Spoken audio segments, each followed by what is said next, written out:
బాబు పుట్టిన వెంబటే ఆ సంతోషంలో అయితే మాత్రం పెద్దమ్మ మా ఆయన దగ్గరికి తీసుకెళ్ళి చూపించిందనమాట. ఇంకా మా ఆయన కొంచెం దూరంలో ఉన్నాడు. పెద్దమ్మ అయితే బేబీని అయితే తీసుకొని మా ఆయన దగ్గరలోకి వెళ్తుంది. ఇంకా తిన కళ్ళంట అయితే నీళ్ళైతే అసలు ఆగలేదంట. నాకు మా పెద్దమ్మ చెప్తుంది. అయితే తన బిడ్డని ఏ తండ్రి అయినా సరే మొట్టమొదటిసారి ఎత్తుకునేటప్పుడు ఆ ఫీలింగే వేరు కదా. ఇది నా బిడ్డ, నా కొడుకు అని నా కొడుకుని చూసిన వెంబటే మా ఆయన అయితే మాత్రం చాలా అంటే చాలా హ్యాపీగా ఫీల్ అయ్యాడు. ఎప్పుడు కూడా ఒకటే అన్నాడు, మనకు పాపే పుడుతుంది అని అన్నట్టు అయితే మాత్రం జెన్యున్గా అన్నాడండి. మనసులో ఒక మాట బయట ఒక మాట అయితే కాదు.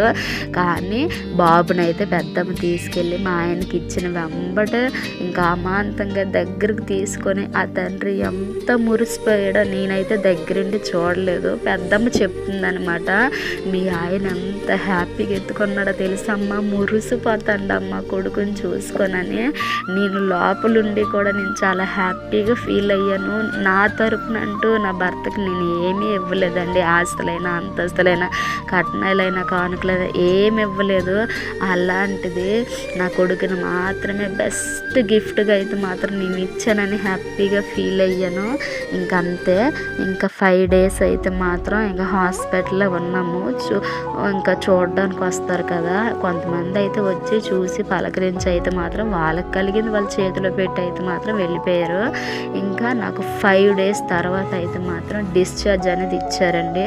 ఇంకా బాబు పుట్టిన మరుసటి రోజు కూడా అత్తమ్మ వాళ్ళు అయితే వచ్చారు. ఇంకా అత్తమ్మ దగ్గర ఉందన్నమాట. ఇంకా వచ్చినా సరే హ్యాపీగా చూసుకున్నారు. ఆవిడ కూడా 5 days తర్వాత అయితే డిశ్చార్జ్ ఇచ్చారండి. డిశ్చార్జ్ ఇచ్చిన వెంబటే ఇంకా ఇంటికైతే వెళ్ళిపోయాము. ఇంకా తర్వాత ఏం జరిగింది అనేసి అని మీకు ఒకవేళ ఓకే చెప్పండి అక్క అనేసి అంటే ఖచ్చితంగా కామెంట్ పెట్టండి, చెప్తాను.